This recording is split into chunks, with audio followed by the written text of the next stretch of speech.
Selamat pagi saya ucapkan kepada Bapak Ibu hadirin sekalian. Yang terhormat Ibu Tanti, Bapak Samiun, Bapak Reka, Bapak Iwai. Yang terhormat Bapak Ibu Kepala Unit Eselon 4 serta teman-teman yang kami banggakan. Puji syukur kita panjatkan kepada Allah Subhanahu wa taala yang telah melimpahkan rahmat serta hidayahnya sehingga kita dapat berkumpul dalam acara sharing session dan IHT yang dibawakan oleh Seksi Kepatuhan Wajib Pajak Sektor Perdagangan. Nah, sebelum kita mulai acara pada pagi hari ini, baiknya kita berdoa agar acara dapat lancar dan bermanfaat untuk kita semua. Berdoa menurut agama dan kepercayaan masing-masing, berdoa dipersilahkan.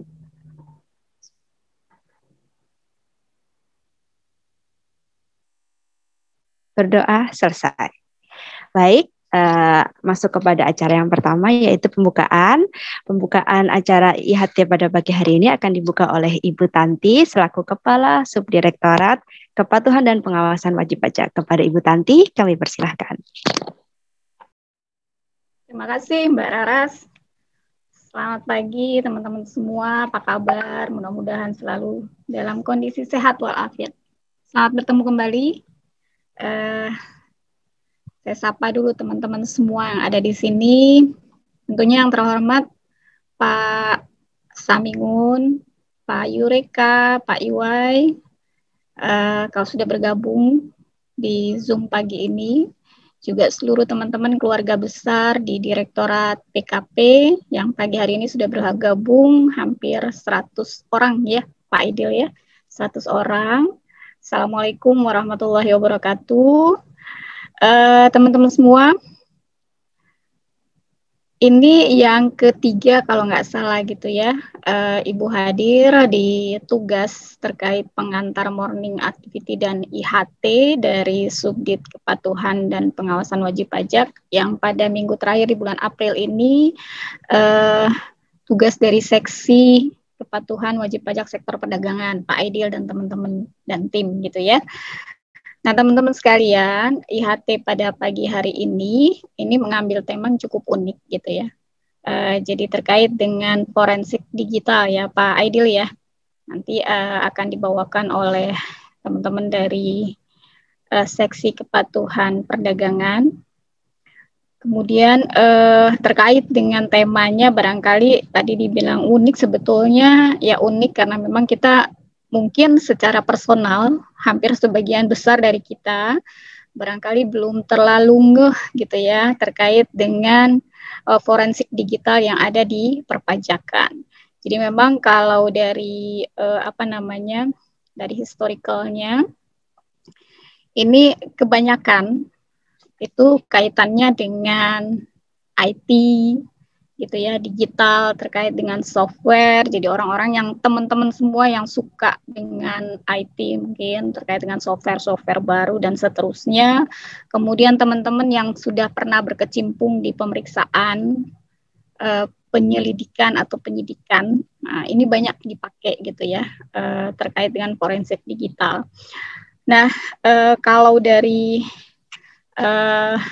pengalaman gitu ya, pengalaman tahun 2007 kalau teman-teman pernah di LTO, kebetulan di LTO tahun 2007 itu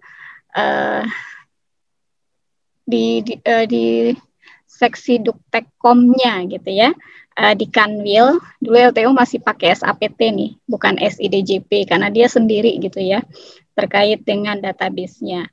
Itu teman-teman Kanwil memang selalu dilibatkan oleh tim pemeriksa di KPP untuk mendampingi dalam rangka melakukan audit digital namanya kalau nggak salah dulu ya. Jadi tim yang memang punya keahlian terkait dengan IT itu diturunkan mendampingi pemeriksaan.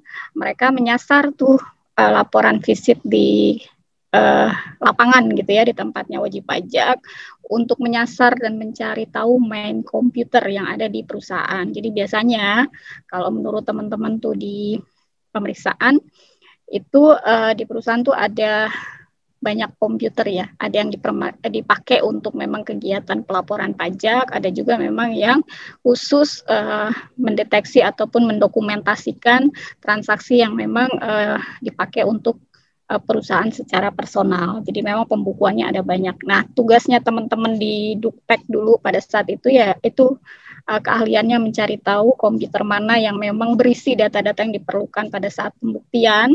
Nah, itulah yang disedot istilahnya, sedot datanya gitu ya. Tahun 2007 tuh udah dipakai di LTO.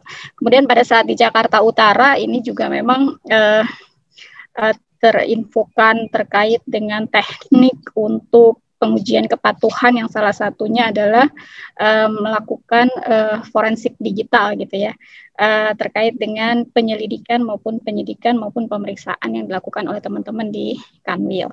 Jadi sebetulnya bukan barang baru juga, tapi mungkin dari sebagian besar dari kita ini belum terlalu detail gitu ya terkait dengan pemanfaatan forensik digital ini dalam rangka teknik pengujian kepatuhan di Direktorat Jenderal Pajak. Memang teman-teman ini kan memang memerlukan alat khusus gitu ya, dan sepertinya di seluruh Kanwil juga sudah memiliki, namun SDM untuk memanfaatkan data ini yang barangkali memang harus punya keahlian khusus yang belum banyak dimiliki oleh DJP.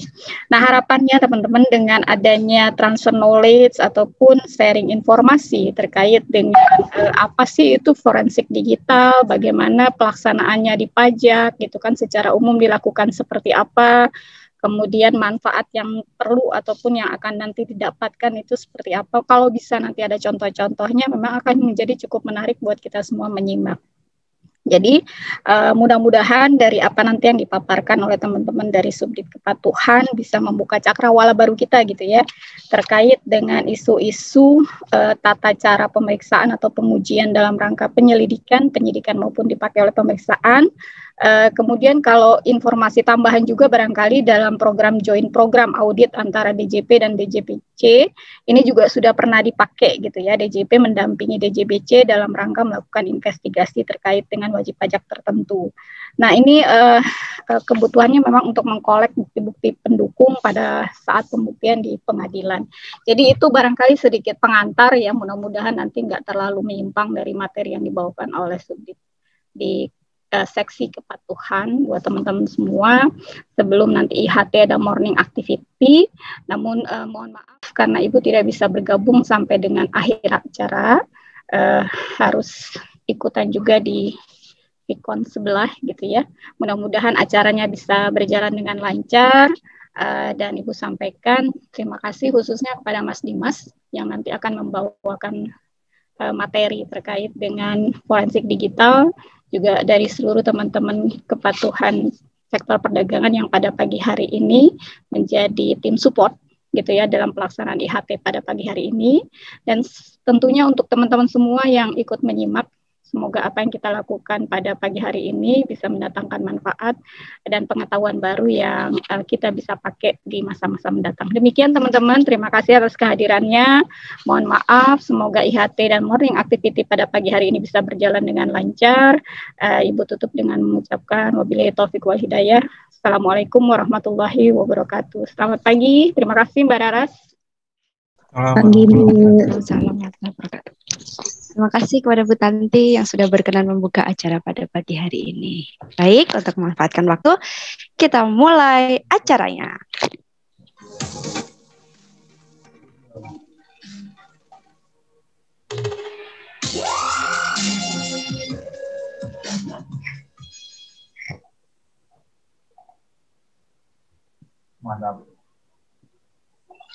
Good morning, ketemu lagi dengan saya.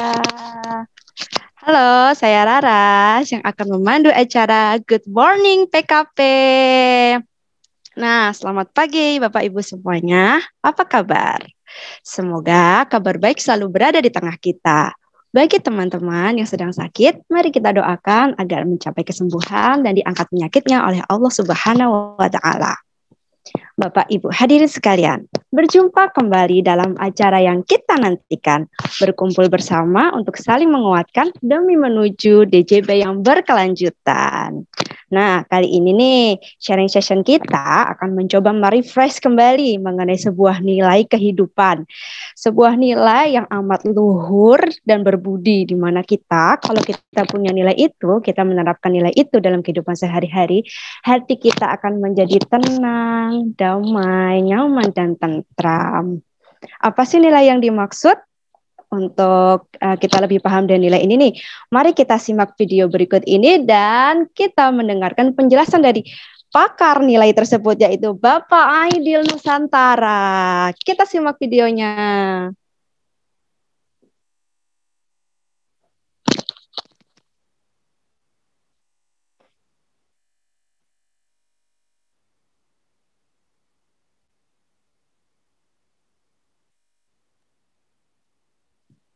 Polisi menangkap kelompok pemuda yang sering melakukan aksi pembegalan di kawasan Bandara Soekarno-Hatta, Tangerang, Banten. Salah satu pelaku yang mendalangi aksi pembegalan diketahui masih berusia 14 tahun. Kelompok pemuda pelaku pembegalan digerebek polisi di kawasan Teluk Naga, Kabupaten Tangerang. Wajah pelaku terpaksa kami samarkan karena masih di bawah umur. Mereka sengaja bersembunyi setelah melakukan aksi pembegalan di kawasan Bandara. Rahman, 34 tahun, warga Bandung, Jawa Barat, yang merupakan salah satu pelaku percobaan video obat yang detik-detik penyergapan di kesakitan saat dihadirkan kepada awak media di Satreskrim Polres. Ratusan kaum muda setiap tahunnya dengan tak pikir panjang berani melakukan pembegalan di sudut-sudut kota. Tak tanggung-tanggung, puluhan jiwa telah melayang karenanya. Kabur, lari sambil tertawa bebas, seakan tidak ada orang tahu atas hal itu. Apakah mereka tidak takut tertangkap? Atau lebih tepatnya, apakah mereka tidak sadar bahwa mereka telah tertangkap? Seorang warga Cimahi, Jawa Barat kehilangan motornya setelah dua pelaku berpura-pura meminta tolong untuk mendorong motor yang mogok. Aksi pelaku terekam kamera pemantau. Mencuri, mengambil hak orang lain, merampas apa yang bukan miliknya, atau bahkan melakukan kesalahan dan tidak bertanggung jawab atas apa yang telah ia lakukan. Lari, tak peduli dengan perbuatannya, abai dengan korban yang ia tinggalkan. Apakah mereka tidak takut tertangkap?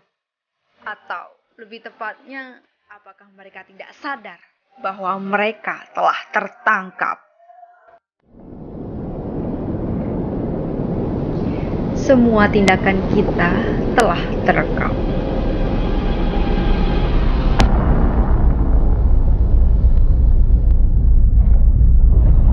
Baik yang sengaja direkam atau tidak. Tidakkah Anda sadar akan adanya CCTV dan kecanggihannya yang semakin kompleks?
Atau sadarkah Anda bahwa sosial media adalah ladang sejarah digital Anda semua?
waspadalah dalam bertindak tanduk di dunia ini.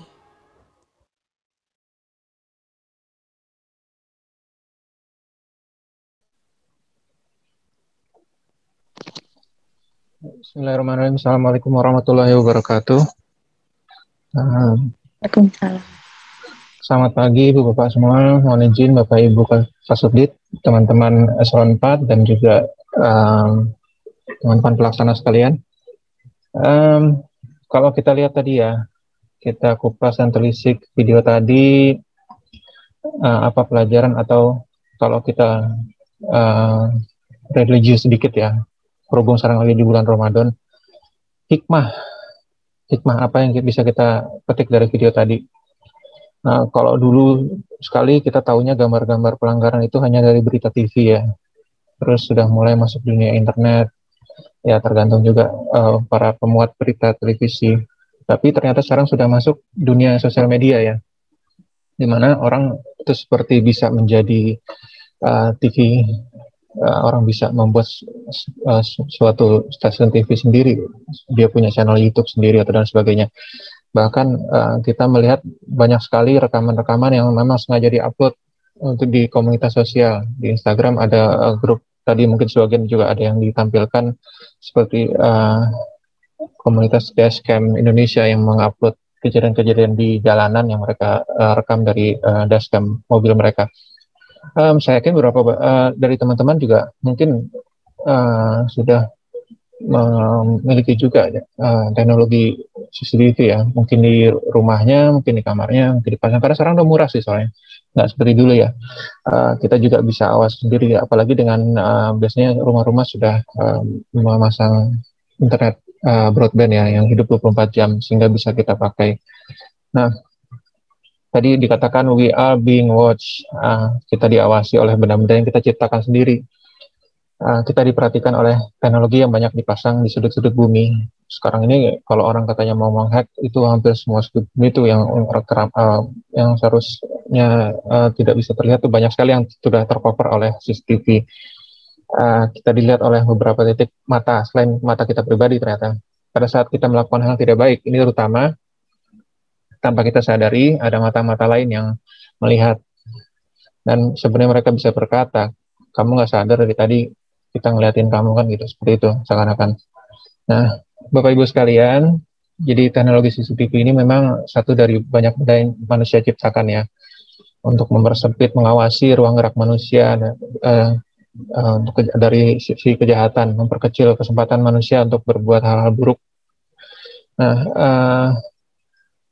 dalam hal ini apakah sebenarnya yang hilang di manusia ini ya, kalau misalkan sampai melakukan hal seperti itu? Bisa kita katakan salah satunya adalah integritas. Sifat persamaan laku atas pikiran, perkataan, dan perbuatan, baik ketika ramai ataupun sepi. Inilah yang kemungkinan hilang dari diri kita. Bagaimana kita bisa berkata kita berintegritas bila saat sepi kita melakukan hal yang melanggar norma. Atau bahkan sebenarnya bukan sepi ya, kita merasa tidak dilihat aja. Karena mohon maaf sekali, banyak sekali di antara bila mungkin teman-teman juga kita ya, yang ketika berlalu lintas itu pun melakukan hal-hal yang memang sebenarnya melanggar, baik dari yang merasa itu ringan ataupun sampai yang berat. Intinya adalah ketika kita berbuat di lain yang seharusnya, sebenarnya kita juga itu sudah melanggar integritas diri kita. CCTV ya memang buatan manusia, tapi hakikatnya itu kan ilmu yang dititipkan Allah Subhanahu wa Ta'ala pada akal manusia. Perlu kita ketahui sistem CCTV-nya Allah itu lebih canggih dari semua CCTV yang ada di dunia. Bekerja 24 jam juga, sama 7 hari seminggu, tapi bedanya ya dari zaman dunia ini ada sampai nanti kiamat, dia nggak akan habis storage perekamannya. Dia adalah malaikat yang mencatat perbuatan kita, yang akan ada bersama kita sepanjang usia kita. Setiap detil, tindakan, amanah, koruptif, penyeleweng tercatat semua, terekam tanpa sedikit pun yang miss. Rekaman itu akan dibawa, dipertontonkan untuk dimintai pertanggungjawaban ketika hari peradilan akbar nanti. yang bernama Yaumul Hisab di suatu tempat yang disebut Padang Mahsyar. Bapak Ibu sekalian, pikirkanlah ini ketika kita sedang berbuat hal tidak baik, kita mungkin mengira lolos dari tatapan gerak manusia, tapi kita nggak sadar bahwa CCTV-nya Allah menangkap, malaikat-malaikat itu menangkap semua gerak-gerik itu.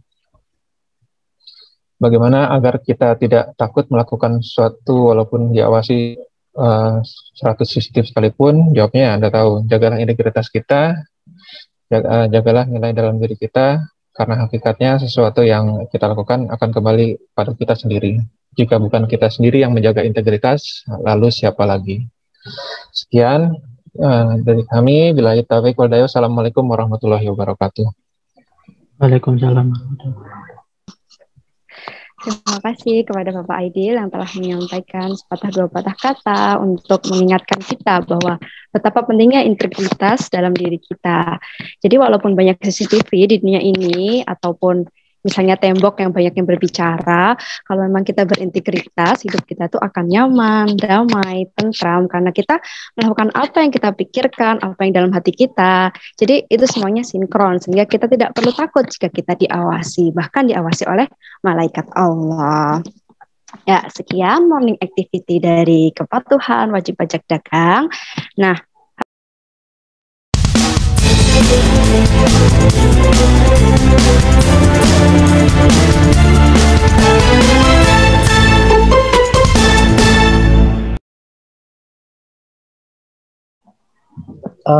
Oke, selamat pagi semuanya. Sekarang kita masuk ke IHT, temanya tadi forensik digital. Bentar saya share screen-nya dulu. Oke, kita akan berkenalan sekilas tentang forensik digital, yang dimana ini ada di DP, di Direktorat Penegakan Hukum. Sebelum lebih lanjut membahas forensik digital ini, akan ada pemutaran video sebentar. Guna menganalisis data digital terdakwa kasus penyebaran berita bohong Jumhur Hidayat, Polri menggunakan sebuah perangkat digital. Perangkat bernama Celebrite Universal Forensic Extraction Device atau UFED Touch ini buatan perusahaan intelijen digital asal Israel. Software Celebrite yang dimaksud, yang disebut-sebut di persidangan kemarin itu bukan merupakan software penyadapan ataupun software untuk keperluan intelijen, sama sekali bukan. Nah, Celebrite sebenarnya adalah sebuah software mobile forensic tools, alias software yang dapat melakukan analisa terhadap digital device ataupun mobile device, Mbak, seperti handphone, tablet, dan gadget lainnya. Celebrite ini sebuah software yang diinstal di server ataupun di komputer ataupun di laptop, baik itu misalnya oleh penyidik atau penegak hukum atau kami yang praktisi digital forensik swasta.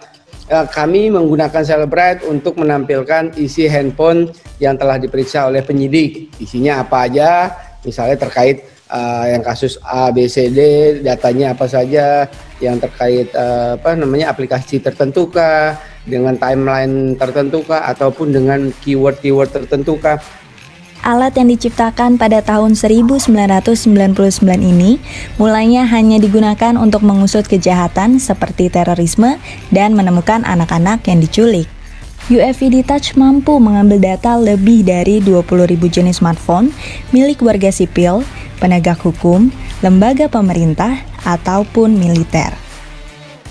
Cara kerjanya Celebrite nih, misalnya di penyidik ataupun praktisi forensik swasta seperti saya diserahkan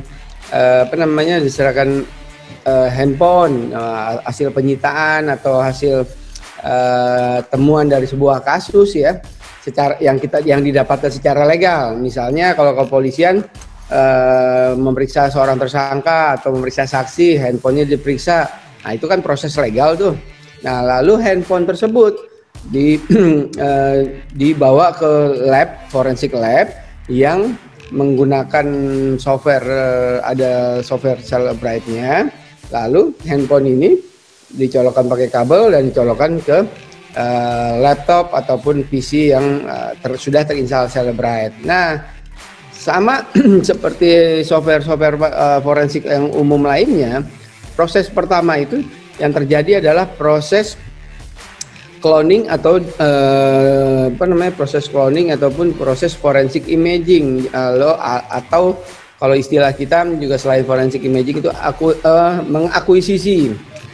mengakuisisi handphone tersebut dari yang tadinya sebuah handphone milik orang, lalu dipindahkan datanya ke PC yang sudah terinstall Celebrite. Lalu Celebrite setelah melakukan akuisisi itu bisa melakukan proses analisa. Nah, handphone tersebut isinya apa saja sih? Misalnya operating sistemnya apa, sudah dipakai sejak kapan, SIM card yang di dalam tipe apa, pakai operator apa, dan lain-lain. Lalu aplikasi apa saja yang telah terinstall di dalamnya gitu kan. Lalu juga bisa mengakses foto, video, apapun. Karena Celebrite itu adalah software mobile forensik, software hasil dari analisa dan bentuk laporan yang dibuat ataupun yang didapatkan dari hasil analisa handphone tadi dari Celebrite itu secara sah dan secara ilmiah juga dapat dijadikan barang bukti di pengadilan. Sistem UFED Touch dapat mengekstraksi data panggilan telepon, daftar nomor telepon, pesan teks, gambar, video, data audio, dan sebagainya, bahkan saat perangkat terkunci atau dienkripsi sekalipun. Sistem tersebut dapat menjangkau lebih dari 50 media sosial dan aplikasi berbasis cloud tanpa memerlukan izin dari Apple ataupun Google. Co-CEO Celebrite, Ron Serber, menyebut UFED Touch 2 yang rilis pada 2019 lalu bekerja 3 kali lebih cepat dibandingkan dengan teknologi pendahulunya. Praktis, UFED Touch 2 menjadi alat paling ampuh yang pernah diperkenalkan dalam jagat forensik ponsel. Sebuah situs jual beli online peralatan detektif sempat menjual alat tersebut seharga 11.949 pound sterling atau sekitar 239 juta rupiah. Sedangkan untuk perangkat lunak dengan lisensi per tahun dijual seharga 7.149 pound sterling atau sekitar 143 juta rupiah. Alat investigasi berteknologi tinggi ini ternyata kontroversial karena alat ini dapat digunakan dengan atau tanpa persetujuan individu yang bersangkutan. Teknologinya juga banyak digunakan oleh pemerintah-pemerintah otoriter di dunia untuk mengintai warganya sendiri.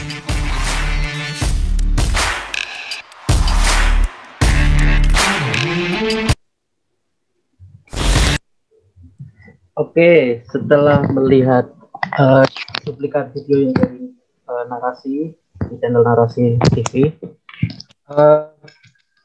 tadi membahas tentang salah satu alat yang digunakan oleh tenaga forensik digital atau yang diwawancara tadi itu adalah forensik digital swasta, di mana memang di domain ilmu ini, forensik digital ini ada yang dari pemerintahan ataupun dari swasta itu sendiri.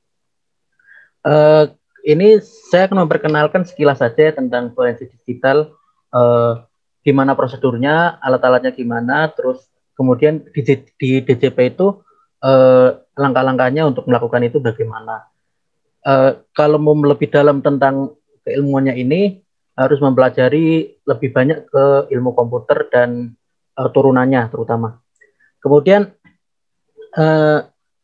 kita definisikan dulu forensik digital itu apa.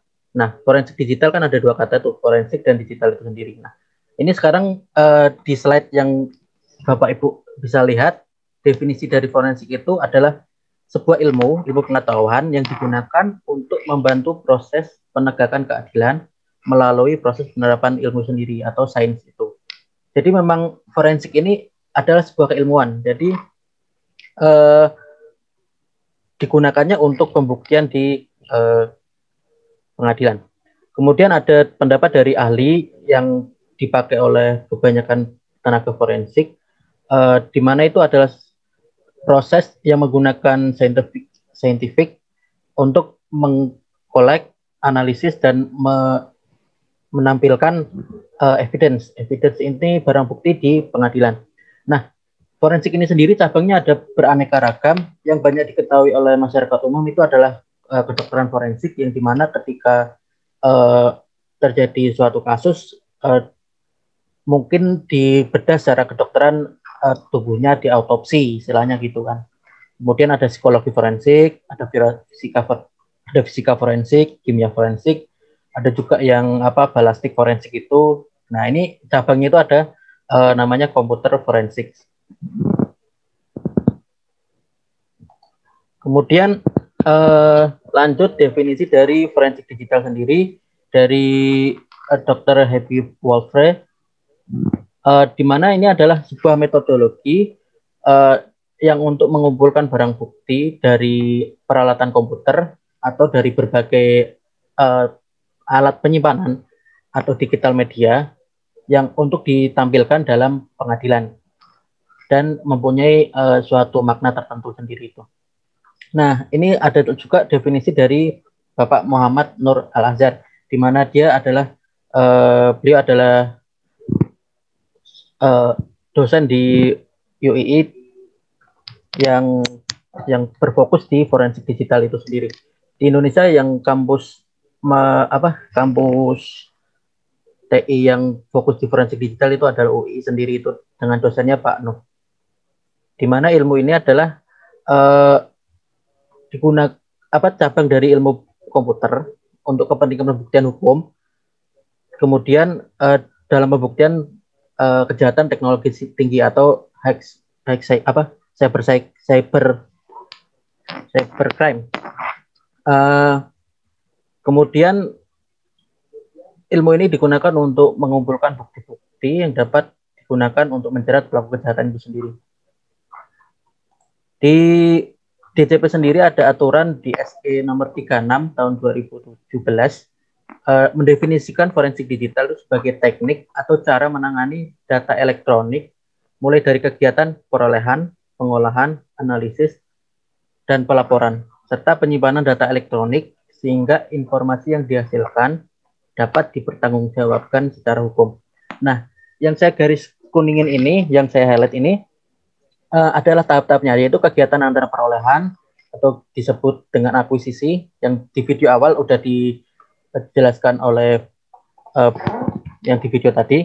Ada akuisisi menggunakan alat yang salah satunya adalah Cellebrite itu, kemudian ada pengolahan dan analisis, itu nanti digunakan menggunakan alat-alat yang lain, bisa pakai Cellebrite atau nanti pakai Encase atau pakai autopsi atau pakai yang lain, alatnya banyak. Kemudian nanti di pelaporan di DJP sendiri ada formatnya tertentu untuk melaporkan hasil dari kegiatan forensik digital itu sendiri, dan disimpannya nanti akan disimpan di tempat yang khusus. Kemudian ilmu yang terkait dengan forensik digital itu jelas ilmu komputer, yang dimana cabangnya ilmu komputer sangat banyak sekali, dari programming, network, kemudian ada berhubungan juga dengan hacking, ada juga dengan software engineering juga, dan ilmu akuntansi ini digunakan khusus untuk yang di forensik digital perpajakan, di mana seorang tenaga forensik digital paling tidak mengetahui tentang akun-akun di akuntansi atau dasar-dasar di ilmu akuntansi itu sendiri. Nah, ilmu hukum ini sedikit aja tentang peraturan-peraturan yang terkait dengan forensik digital ini, entah itu dari UU ITE ataupun undang-undang yang terkait dengan kerahasiaan data ataupun tentang etika dalam pengambilan data itu sendiri. Nah, ini ada dasar-dasar hukum yang dipakai oleh tenaga forensik digital, yaitu yang jelas kalau di dalam perpajakan adalah UU KUP, kemudian ada PP 74 2011, dan ada Undang-Undang ITE juga nanti yang mendasari tentang sebagai barang bukti dan untuk pembuktian di pengadilan. Untuk yang di DJP ini ada pedoman untuk forensik digitalnya di SE 36 tahun 2017. Dan yang peraturan terkait lainnya tentang pemeriksaan atau penyidikan atau pemeriksaan bukper itu ada di slide. Saya akan lebih banyak menjelaskan di pedoman forensik digital ini karena nanti akan terkait dengan prosedur-prosedurnya dan sekilas tentang akan saya berikan contoh beberapa kasus yang nanti ada simulasi sedikit tentang gimana itu pengambilannya ataupun pakai pengolahan atau analisisnya. Tadi udah dijelaskan bahwa ada pengambilan data elektronik itu sebagai barang bukti di pengadilan. Nah, di dalam UU ITE sendiri, bukti digital itu bisa dipakai dalam pengadilan, di mana terdapat di pasal 5 ayat 1, ada peluang data elektronik itu sebagai barang atau alat bukti selain dari yang tertera dalam KUH, yaitu keterangan saksi, keterangan ahli, surat, petunjuk, atau keterangan terdakwa. Tapi bukti digital ini harus ada syarat-syaratnya, yaitu syarat formalnya, yaitu informasi atau dokumen elektronik, bukanlah dokumen atau surat yang menurut perundang-undangan harus dalam bentuk tertulis. Ini maksudnya adalah dokumen-dokumen seperti akta ataupun sertifikat yang memang secara undang-undang harus bentuknya fisik dan tidak dapat dalam bentuk elektronik. Kecuali undang-undang itu sudah direvisi dan diubah menjadi bisa dalam bentuk elektronik. Kemudian syarat materialnya yang jelas adalah dapat diakses, dapat ditampilkan, dijamin keutuhannya, dan dapat dipertanggungjawabkan. Maksudnya dapat diakses ini datanya itu nggak kekunci, berarti nanti bisa diambil ataupun menggunakan cara-cara tertentu bisa diakses atau dilihat. Nah, dilihat ini dapat ditampilkan yang kedua, kemudian dijamin keutuhannya ini secara keilmuan nanti ada suatu nilai hash atau nilai kode-kode tertentu di komputer itu nanti yang menjamin bahwa dokumen ini nggak berubah sama sekali dan sama dengan aslinya yang ada di komputer si WP ataupun yang terduga itu. Kemudian dapat dipertanggungjawabkan ini dengan dasar sebagai ilmu pengetahuan dari ilmu komputer itu sendiri sehingga dapat dipertanggungjawabkan data-data yang diambil itu. Tadi sudah saya sebutkan ada tenaga forensik digital, di mana dalam SE itu didefinisikan adalah pegawai DJP yang mempunyai keahlian forensik digital dan diberi tugas untuk melakukan kegiatan forensik digital. Nah, jadi ada 2 poin penting nih, harus mempunyai keahlian forensik digital, ini dapat dibuktikan dengan setelah mengikuti BIMTEK ataupun setelah mengikuti diklat dari forensik digital itu sendiri. Nah, saya berpengalaman dalam hal forensik digital ini ketika di Kanwil udah kurang lebih ada 4 kali ke lapangan. Itu masih sedikit sih sebenarnya, tapi ya udah ada pengalaman sedikit tentang dan sudah ada diklat forensik digital itu sendiri. Ini saya akan sharing sedikit nanti tentang proses-prosesnya dan tahapan-tahapannya yang sudah pernah saya lalui. Kemudian ini ada surat tugas juga, berarti nanti selain dari ST yang dari umum atau dari TU yang berhubungan ST pada umumnya, ada ST khusus yang ST-nya STFD. Ini ST khusus untuk melakukan kegiatan forensik digital ini. Kemudian ada syarat-syaratnya. Ini saya ambil dari SE-nya. Memang kualifikasi umum sangat umum sekali. Ini yang poin kedua ini memang harus sangat penting karena memiliki integritas dan seorang tenaga forensik digital atau TFD atau bisa disebut forensor itu sendiri memang harus mempunyai integritas yang tinggi agar data yang diambil itu tidak dibocorkan ke yang tidak berkepentingan. Jadi nanti data WP atau data orang yang terduga itu diakuisisi, tapi memang harus dijaga kerahasiaannya. Dan ada yang kualifikasi umum lainnya harus tahu undang-undang juga dan mampu berkomunikasi secara verbal atau non-verbal karena nanti ada proses komunikasi dengan WP dengan wawancara untuk menggali informasi tertentu itu. Kemudian ada kualifikasi teknis, ini jelas harus paham tentang teknologi informasi. Kemudian mempunyai pendidikan formal di bidang komputer atau memiliki pengetahuan dasar di bidang komputer. Ini kebanyakan yang ikut TFD ini adalah para OC yang di KPP atau sekarang sebutannya ADSIS, administrator sistem, kemudian memiliki sertifikat forensik digital melalui BIMTEK atau Diklat. Jadi ini syarat-syarat TFD yang dapat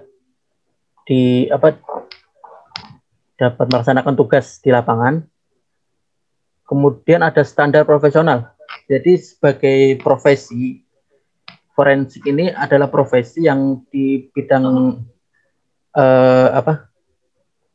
investigasi atau cyber investigation ini ada standar-standarnya, yaitu memiliki komitmen dan profesionalisme. Nah ini sangat pokok sekali ya, karena mempunyai komitmen dalam pelaksanaan tugasnya, menghindari konflik kepentingan, kemudian mematuhi perundang-undangan jelas, kemudian menjalankan kegiatan forensik digital ini secara objektif, ada menjaga kerahasiaan data. Ini perlu sekali, namanya integritas itu diterapkan dalam pelaksanaan tugas, kemudian sesuai prosedur, melaksanakannya sesuai prosedur, terus menyeluruh dalam ruang lingkup penugasan, dan tidak merusak atau menguasai data elektronik dan atau perangkat elektronik untuk kepentingan pribadi. Nomor 8 ini sangat penting, karena kalau merusak sampai ataupun menguasai untuk kepentingan pribadi ini sangat fatal sekali dan sangat mencederai nilai-nilai integritas.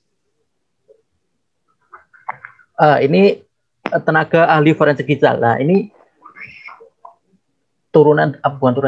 tingkat lanjut dari TFD yang ada di Kanwil atau di KPP, di mana tenaga ahli ini dapat dijadikan jadi saksi ahli di pengadilan untuk kepentingan pembuktian di pengadilan. Nah, ini harus mempunyai gelar akademis atau sertifikasi dan mempunyai pengalaman praktis. Nah, ini yang saya kasih contoh ini adalah Mas Izazi Mubarok. Ini sekarang Bapak Izazi ini sudah promosi ya, dari dulunya yang di Gakum sebagai pelaksana di forensik, sekarang sudah promosi di Gakum juga jadi kepala seksi. Beliau ini mempunyai gelar akademiknya, MSc-nya ini Magister Science-nya ini di bidang computer investigation gitu. Nah, sertifikasinya juga sangat banyak, ini yang saya sebutkan di sini ada CHFI, CHC, bla bla bla, ini ada singkatannya. Nah, beliau ini juga ngajar di Diklat ketika saya ikut Diklat forensik digital itu. Jadi memang ini salah satu tenaga ahli yang dimiliki oleh DJP. Beliau sekarang kepala seksi di Direktorat Penegakan Hukum. Kemudian ada peralatan. Tadi yang di video awal tadi yang saya putar, ada namanya Celebrite. Itu sebenarnya ada di alat mobile forensik yang ada di bagian mobil forensik. Nah, yang di komputer forensik sendiri alatnya banyak. Ada yang dari hardware, itu seperti duplikatornya Ninja, terus data recovery, Tableau Red Protect, dan lain-lain. Ini yang ada di sini. Yang dulu di Kanwil Jakarta Timur punya itu Tableau yang seri TX1, kemudian Red Blocker ada, terus yang di bawah itu pasti ada laptop juga, printer ini dalam hal printer portable. Jadi nanti ketika ke WP diusahakan kita nggak memakai peralatan WP ataupun menggunakan kertas dari WP. Jadi menghindari menggunakan sumber daya yang ada di WP, sehingga memang semua peralatan dari kita kayak printer, kertas, nanti untuk mencetak dokumen yang setelah dilakukan akuisisi data itu. Dan ada hard disk juga di bawah untuk penyimpanan datanya itu. Ada komputer yang mempunyai spesifikasi tinggi untuk pengolahan nanti data hasil akuisisinya. Kemudian ada storage server, ini server yang menyimpan data-datanya. Datanya itu bisa bergiga-giga biasanya kalau diambil. Kemudian ada softwarenya yang biasa dipakai itu FTK, ini freeware, open source juga. Jadi FTK ini Forensic Toolkit Akses Data. Ini dipakai untuk akuisisi data, untuk pengambilan data yang tipenya agak sederhana. Kemudian ada Ncase, kalau Ncase ini berbayar dan lebih advance gitu. Kemudian ada autopsi, ini untuk pengolahan. Nah, kalau yang mobile tadi yang Celebrite seperti yang dijelaskan di awal, kemudian ada Oxygen, Paraben, sama Mobile Edit. Kalau yang mobile edit ini berbayar juga, ini semuanya berbayar yang mobile.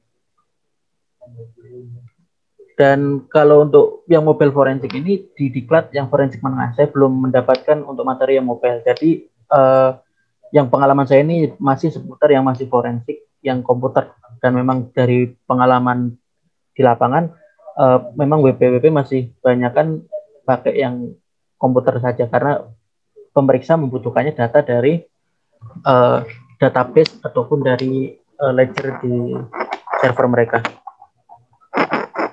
Nah, ini gambaran dari hardware-nya, hardware yang di komputer forensik. Ada duplikator Ninja, ini ada Ncase dongle-nya. Jadi Ncase itu kan software, ada dongle-nya ini sebagai aktivator untuk menjalankan software-nya ini. Kemudian ada duplikator Text1 ini yang dipunyai di Kanwil dulu di Jakarta Timur. Kemudian ada Weblocker, ada laptop. Ini yang dulu dibawa itu Tableau, kemudian Ncase kadang dipakai, kemudian Weblocker ini untuk ngeblok USB agar tidak terformat, jadi biar nggak tertulis di situnya. Jadi kan di penyimpanan itu kayak hard disk ataupun flash disk itu kan nanti kalau dicolokin akan record lognya atau apa. Nah, pakai Weblocker ini nggak bakal menulis ke situ, nggak menulis ke storage-nya. Kemudian laptop digunakan untuk menulis hasil setelah akuisisi data. Ini mobile forensik macam-macamnya ini di kantor saya dulu belum ada dan saya belum pernah pakai juga. Kemudian ada alurnya. Kemudian ada alur dari forensik digital itu sendiri. Pertama ada persiapan sendiri, kemudian perolehan, pengolahan dan analisis, pelaporan, dan kemudian penyimpanan. Persiapan ini yang lajur kiri itu ada ST, BA, dan lain-lain, itu dokumen-dokumen yang dibutuhkan atau yang akan dihasilkan. Jadi nanti kalau di persiapan itu membutuhkan ST dari pada umumnya, kemudian STFD yang berhubungan tentang forensik digital tadi, dan dokumen-dokumen lain nanti akan dijelaskan di slide berikutnya. Kemudian peralatan-peralatan tadi seperti Ncase, FDK, laptop, hard disk, dan lain-lain. Kemudian ketika perolehan akan menghasilkan BA dan LPT. LPT itu laporan pelaksana tugas. Nah, yang BA ini, BA-nya diberikan ke WP sebagai bukti bahwa kita sudah mengakuisisi data, dan ke pemeriksa atau penyidik sebagai user yang meminta tolong ke TFD, tenaga forensik digital itu, sehingga ada dokumentasi bahwa kita mengambil data apa aja, kemudian diserahkan ke namanya penyidik, pemeriksa, atau pemeriksa super. Kemudian yang dihasilkan adalah data elektronik.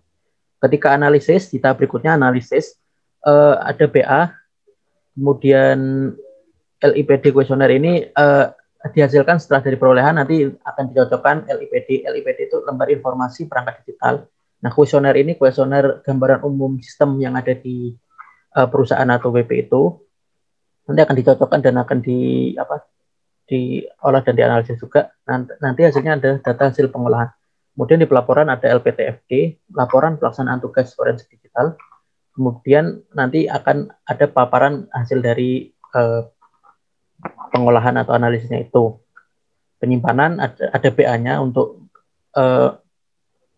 forensik ini akan menyimpan dan menyerahkan datanya itu ke namanya unit administrasi forensik digital. Jadi nanti unitnya itu nanti yang akan mengadministrasikan data-data mana yang disimpan. Nah, image file ini hasil dari, bukan copy, namanya cloning dari data yang ada di WP. Jadi image file itu setelah kita ambil datanya kan kayak di cloning gitu. Nah, image itu kayak fotokopiannya persis, tapi beda sama kayak copy paste yang ada di komputer pada normalnya. Ini kalau image ini ada sampai metadatanya keambil semua, dan ada nilai hash-nya yang sebagai bukti pertanggungjawaban untuk nanti di pengadilan itu. Kemudian di tahap persiapan, ini dokumen-dokumennya ada berikut ini yang dibawa. ada surat permintaan ini dari penyidik, pemeriksa ataupun pemeriksa bukper. Kemudian surat penunjukan ini dari kepala kanwil menunjuk siapa yang ditugaskan untuk menjadi TFD dalam kasus-kasusnya. Kemudian surat tugas yang dari umum, surat pada umumnya. Kemudian yang poin D itu STFD khusus. Nah, formulir kuesioner ini di bawah dan LIPD-nya di bawah itu masih kosongan, nanti ke WP baru kita isi isiannya apa gitu, gambaran umum sistem dari WP-nya itu. Nanti dia pakai database apa, dia ada berapa networkingnya gimana, terus kemudian sistem informasinya itu sekompleks apa gitu, nanti kita isi di gambaran umum ini, karena di situ udah komplit banget sebenarnya.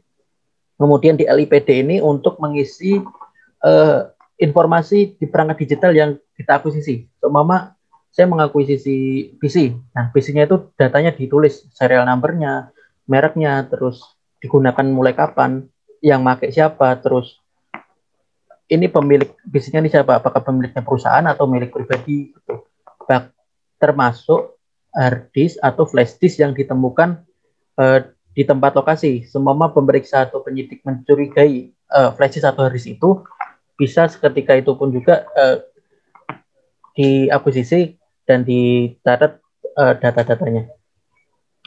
Kemudian setelah dokumen ini dipersiapkan, kita rapat dengan fungsional pemeriksa atau pemeriksa bukper atau penyidik untuk mengetahui kebutuhan data yang akan diperoleh. Nanti jadi FPP ini butuh data apa aja. Nanti butuh data transaksi, nanti kita tarikan berarti di transaksinya, atau data tentang di WP itu ada transaksi penjualan atau pembelian yang lebih detail gitu, dan di servernya ada apa gitu.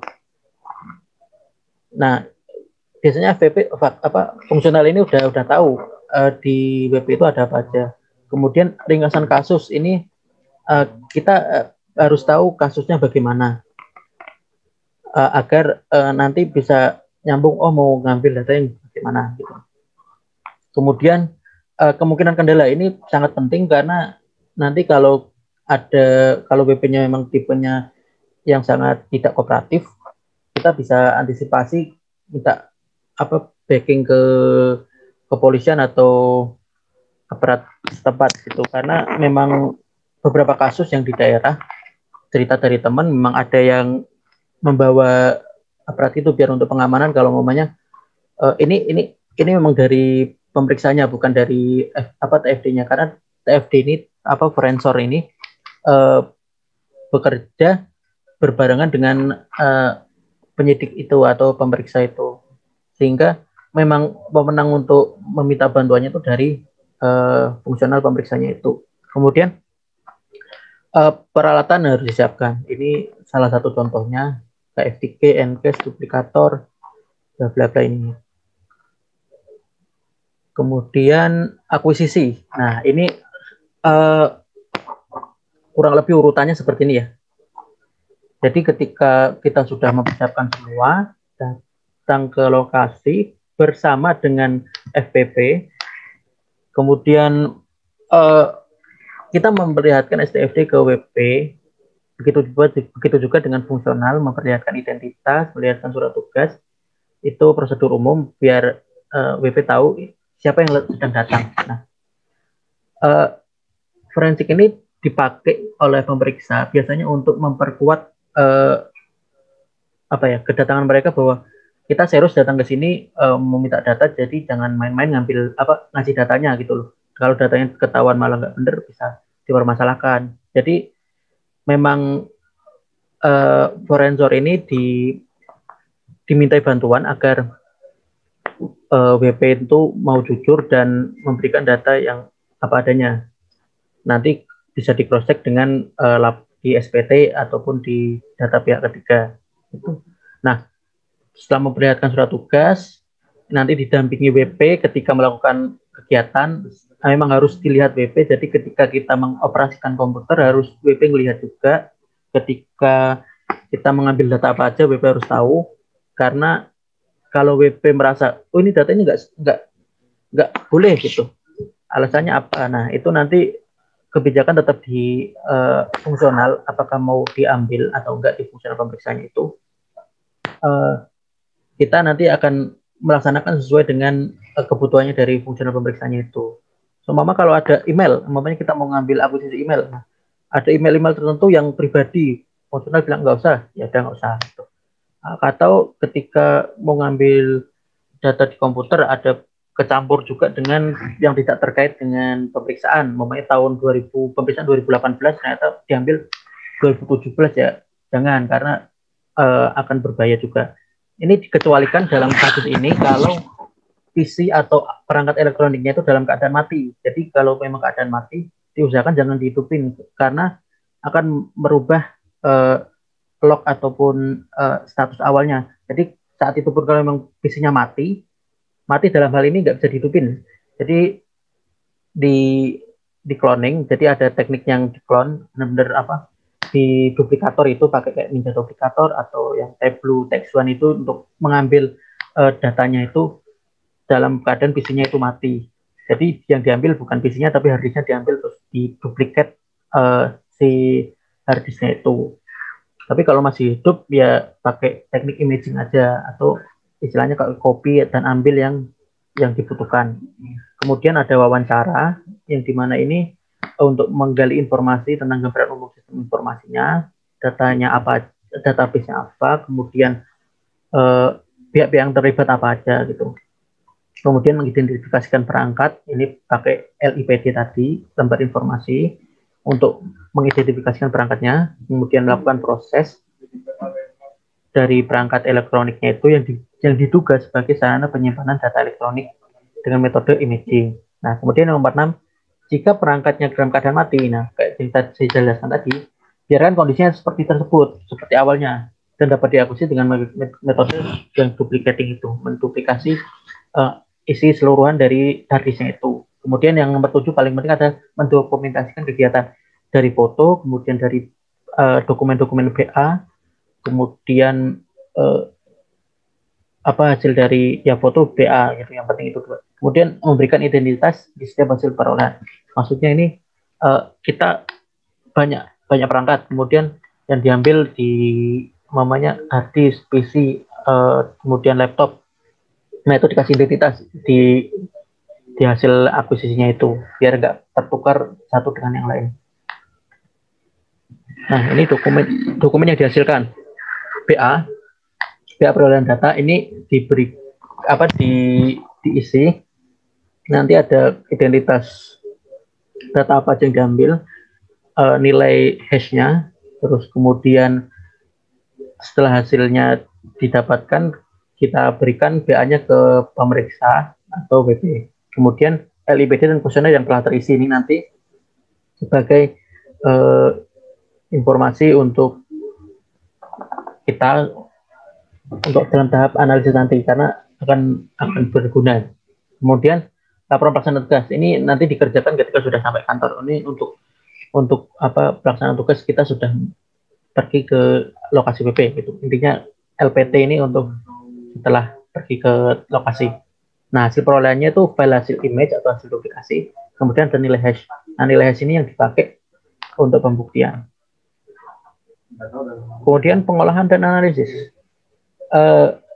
Ini ketika data sudah diambil dan dibawa ke kantor, kemudian datanya ini harus kita duplikasi file image-nya. Jadi tadi kan file image itu hasil dari kayak salinan persis kayak yang ada di PC-nya BP. Kita duplikasi yang file ini biar tujuannya tidak berubah, biar di copy juga ke yang lain kalau mamanya yang lain pengen menganalisis bareng-bareng gitu. Atau bisa juga pakai diduplikasi terus nanti dipakai folder sharing juga bisa. Tapi yang jelas ini diduplikasi ini file hasil image-nya itu yang benar-benar asli itu agar tidak merubah sedikitpun dari file ininya. Kemudian ada verifikasi nilai hash-nya itu. Jadi apakah memang ini sama dengan ketika yang pertama diambil atau ternyata setelah dibawa balik ke kantor ada perubahan gitu. Perlu diverifikasi ulang biar meyakinkan dan ini udah valid benar. Tuh. Kemudian mengolah ini banyak caranya dan tergantung kasusnya. bisa berbagai cara, banyak, ada softwarenya juga banyak. Jadi ini tergantung permasalahannya sih. Kalau mamanya yang diambil PC atau diambil adalah email atau bahkan database chat atau apa gitu, tergantung kasusnya, nanti akan diambil gimana.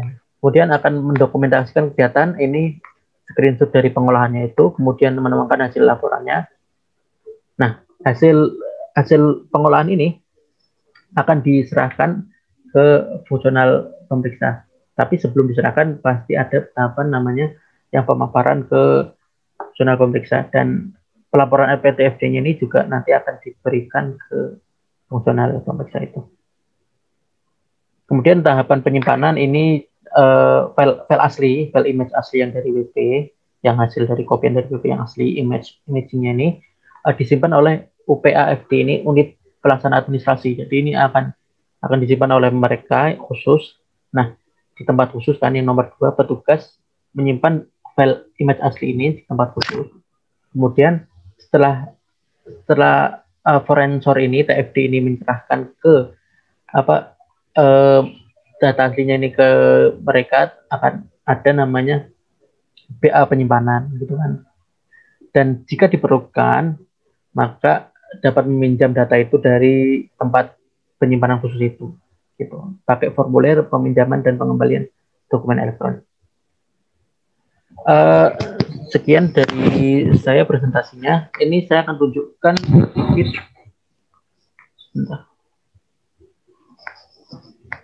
sedikit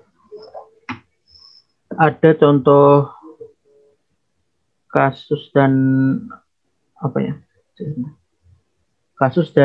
contoh analisis penggunaan tahapan pengolahan dan analisis menggunakan software apa aja.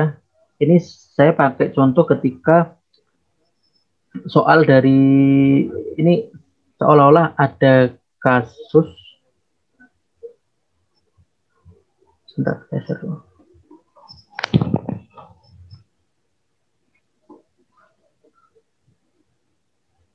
Kelihatan nggak?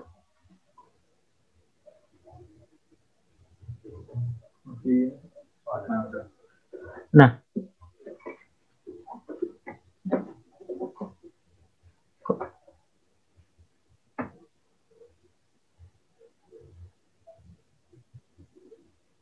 kok itu?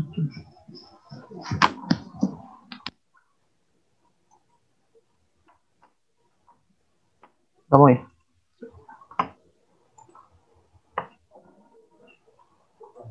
Nah, ini ada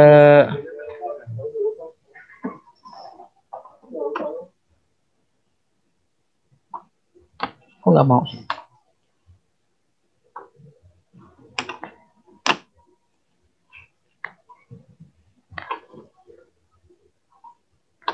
Apa tadi?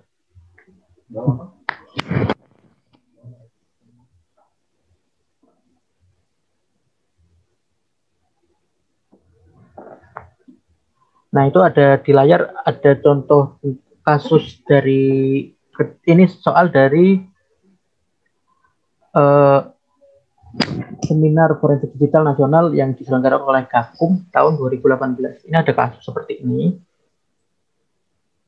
Nah, kasusnya itu ada istilahnya pencurian data dari pegawai PT Inovasi ini. Kemudian terduganya itu Bruce, dia di bagian apa nih? Yang bagian mengurusi paten ya.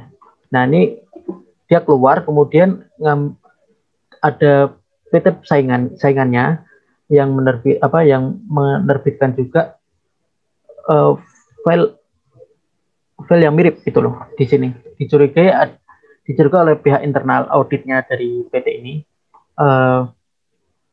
ada kecurigaan si Bruce ini membocorkan. Nah, ini contoh kasusnya gitu. Nah, jadi kan di kasus ini dijelaskan sebelum keluar itu data-datanya, laptopnya, teleponnya, USB-nya itu dilakukan proses forensik.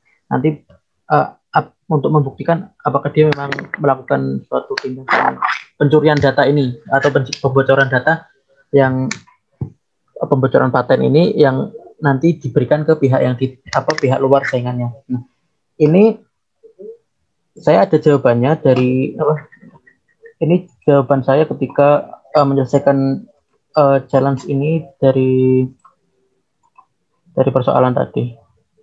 Ini kok.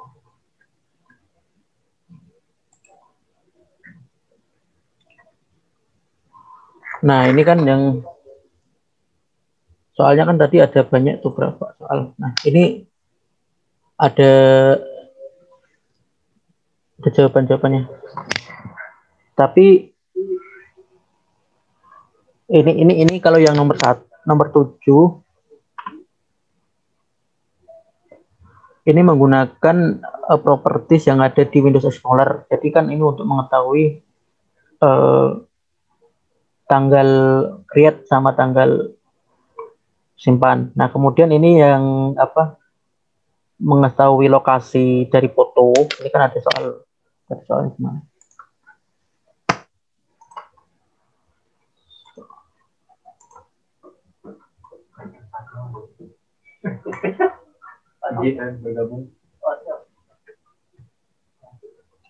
Soal. Nah, ini ada contoh soalnya yang diberikan untuk mencari tahu. Jadi temukan file paten yang diambil ataupun temukan username password FTP yang digunakan untuk ekstraksi file. Nah, ini ada file-file gitu. Nah, yang di bagian individu nih yang saya untuk kerjakan. Jadi kan kayak temukan nama pihak yang terkait. Nah, ini pihak terkait ini ditemukan dari data percakapan pengambilan dari smartphone itu. Ini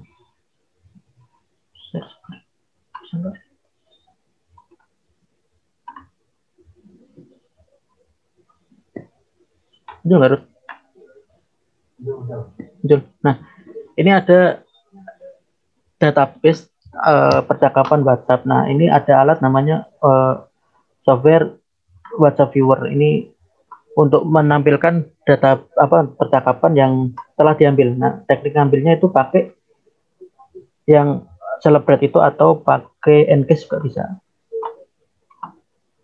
Nah, ini contoh percakapannya. Nah, ini siapa nomor ini kan? Nah, itu ada di datanya di autopsi, file autopsinya.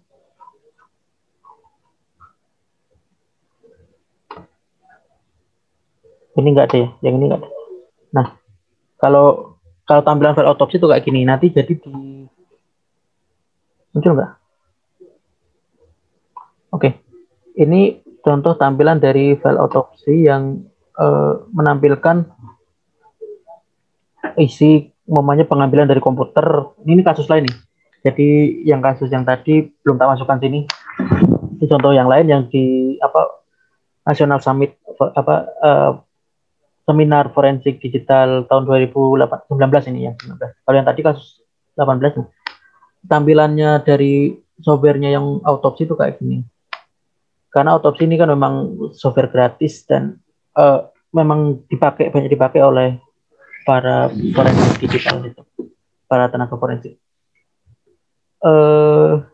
Kalau untuk Encase tampilannya nggak ada karena itu berbayar dan harus ada dongle-nya. Kalau Celebrate saya nggak ada. Nah, selain pakai alat-alat yang itu, ada juga pakai yang Wireshark ini untuk mencari tahu ini, umpamanya si Bruce ini mengirim data lewat intranet, kemudian kedetek oleh TCP protokolnya. Jadi secara networking dia ketangkep dia ngirim data apa ataupun ngambil data dari mana. Nah, ini ngambil datanya dan diketahui IP-nya sekian. Jadi lewat TCP protokolnya ketahuan lewat Wireshark. Di aplikasi Wireshark-nya kayak gini. Tampil aplikasi Wireshark. Nah, selain itu juga banyak juga bisa dipakai ya seperti Thunderbird Mail untuk analisis email ataupun aplikasi-aplikasi yang lain. Banyak sebenarnya. Kalau sebutin satu-satu mungkin ada nggak ya di laptop saya ini? Ya ini yang otopsi, kemudian ini yang untuk membaca WhatsApp, pesan WhatsApp, kemudian ini aplikasi untuk pengolahannya yang di networking ketika diambil data networking. Mungkin cukup sekian dari saya. Saya kembalikan ke siapa? Mbak Rara sih. Ya, terima kasih.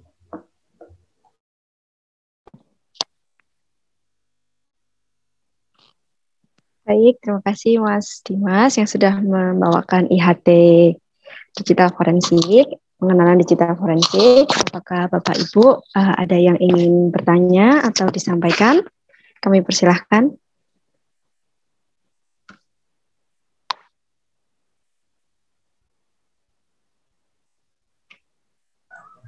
Apa cukup pusing ya? Oh, ada Mas di kolom chat dari Mas Bobi. Oh iya, jadi memang website memang bisa untuk mengambil data yang sudah lewat. Nih, pertanyaannya apakah website bisa digunakan untuk mengambil data yang sudah lewat? Karena setahu saya website hanya bisa digunakan untuk mengambil data traffic mulai dari website diaktifkan saja. Nah, benar memang. Kalau ini memang ketika website diaktifkan memang ngambil data, tapi sebenarnya ada cara lain websitenya ini ngambil record sebelumnya langsung pakai akuisisi yang PC-nya aja langsung. Jadi nanti ada last activity atau last file yang diambil atau yang dibuka dari alamat mana. Itu nanti akuisisinya dari last activity ataupun pengambilan langsung secara gelondongan cloning dari hard disknya itu. Nanti akan terdeteksi filenya itu berasal dari mana dan diambil atau dipindahkan kemana gitu. Jadi caranya tidak cuma website, ada cara lain yang beraneka ragam sih sebenarnya. Tapi memang benar, memang ketika diaktifkan saja. Gitu.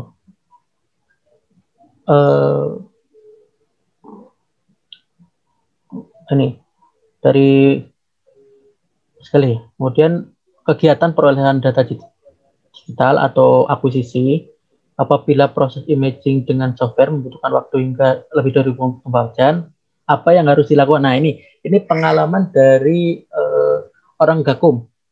Beliau pernah cerita kalau lebih dari 24 jam, mau nggak mau mereka harus nginep di situ untuk menunggui datanya itu. Kecuali memang datanya untuk diproses query. Jadi ada beberapa kasus yang kita memang ya udah nggak apa-apa WP yang query, nanti query-nya kan ditunggu besoknya hari. Nah, itu nggak apa-apa kalau cuma kita pengen ngambil query-query tertentu agar tidak mengganggu production-nya dari si WP itu. Jadi seumpama kita mau ngambil database yang gede kayak Oracle gede gitu kan, kalau kita ambil saat itu pun juga takutnya mengganggu produksinya dari WP atau mengganggu kinerja kinerja dari sistemnya WP gitu. Jadi kan kalau itu tunggu di hari berikutnya tidak apa-apa karena yang kita inginkan cuma tabel-tabel tertentu. Ada kasusnya kayak gitu. Tapi kalau untuk yang sampai nginep, memang pernah ada cerita dari Gakum sampai nginep di tempat WP karena menunggui, karena memang udah dijalankan ketika siang, ternyata sampai sore belum selesai, ya udah harus sampai nginep di situ. Itu. Kemudian ada pertanyaan, belakangan sangat berkembang cloud computing. Apakah perkembangan kayak SaaS, IaaS, PaaS, apakah perkembangan teknologi tersebut menjadi isu dalam melakukan digital forensik mengingat pada teknologi tersebut physical location? Ya benar, bahkan physical location-nya tidak diketahui dan sulit diidentifikasikan, ya benar. Kemudian infrastruktur data terdapat di cross jurisdiction, benar dengan sistem berbeda. Ya memang benar, ini ada isu memang agak susah diambil datanya karena memang berlintas data, apalagi kalau mamanya data di Google terus dia servernya banyak. Nah, datanya itu nyimpen di server mana, bahkan si software engineeringnya Google ataupun admin datanya mereka tidak tahu lokasinya pasti file ini di mana gitu.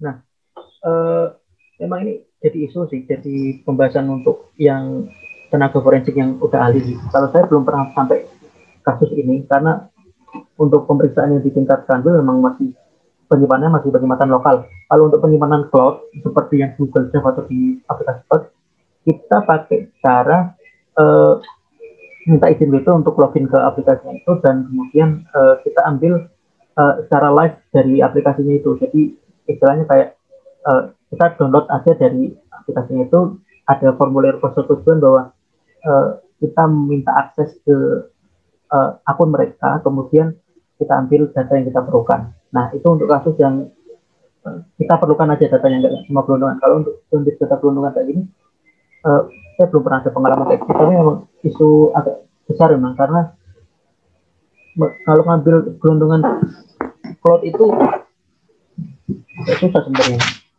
Dan ya kita nggak punya server yang bisa nampung gitu. Jadi memang isu sangat kecil. Kemudian apakah chain of custody yang melibatkan cloud computing setelah di atas? Nah, ini yang melibatkan cloud computing, aturan belum ada. Kalau ini belum ada. Ini masih di tahapan pembahasan mungkin oleh Telkom. Jadi untuk cloud computingnya ini, chain of custody-nya tadi pakai formulir itu untuk kita bahwa mengakses data lewat akun mereka, namanya email kita, mereka suruh login, terus namanya kita lihat mana yang sangat berhubungan, ataupun bisa pakai ekspor data email, sebenarnya bisa juga, itu antara dua itu. Tapi kalau untuk pemeriksaan yang selama ini saya pernah ke lapangan, itu pemeriksa melihat email-email tertentu di rentang tanggal tertentu yang mereka curigai aja atau mereka pengen tahu gitu. Tapi memang kadang bisa juga semua gelondongan email bisa diambil semua, bisa. Ada tekniknya pakai Thunderbird gitu. Ya memang kalau cloud computing ini memang agak susah dalam hal ini. Tapi sebenarnya kalaupun bisa diambil, sebenarnya secara teoretik bisa diambil, tapi mau disimpan di mana gitu. Dan server di DTP memang sekuat itu, sebanyak itu.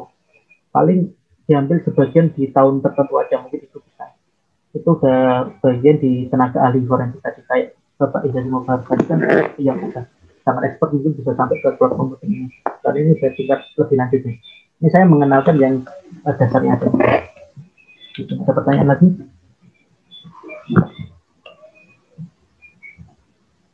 Ini masih ketika melakukan ekstraksi data, apakah ada data yang eksis atau termasuk data yang ini kalau ini semua data, jadi bahkan data yang terhapus bisa dibalikin lagi.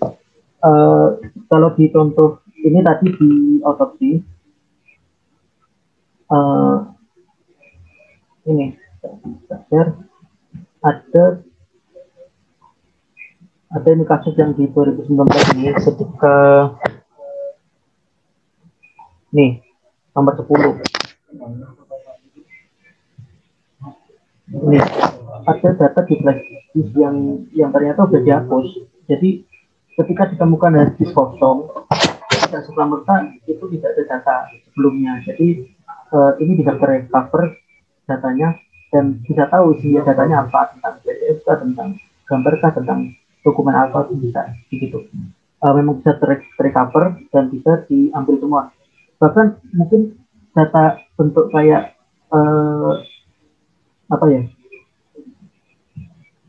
case browser gitu.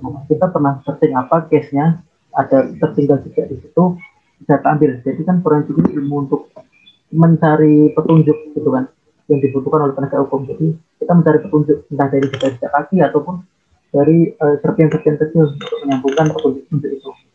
Jadi perlu hubungkan antara satu dengan yang lain petunjuk-petunjuknya.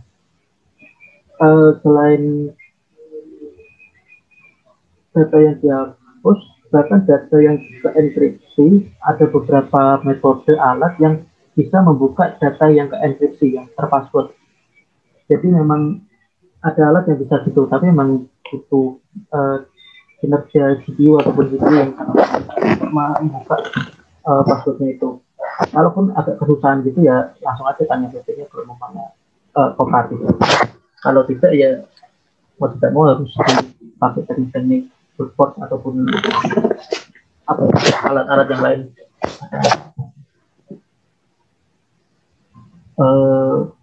Dan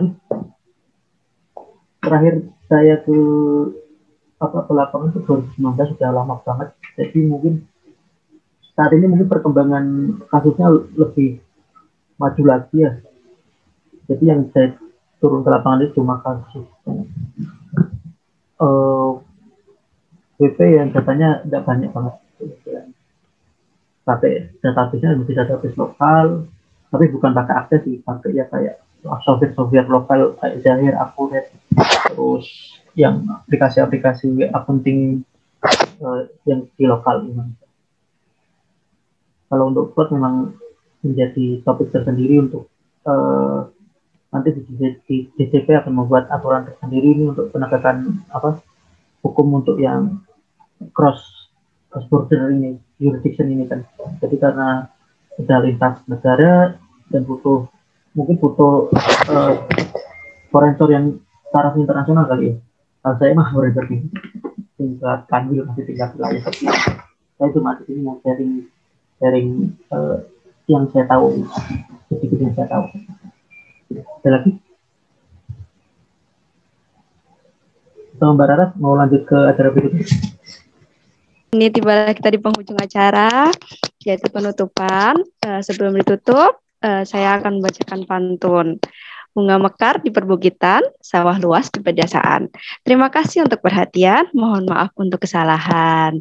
Jadi maafin saya ya, Bapak Ibu kalau banyak kurangnya, apalagi waktu kuisis tadi. Sekian dari saya. Wassalamualaikum warahmatullahi wabarakatuh.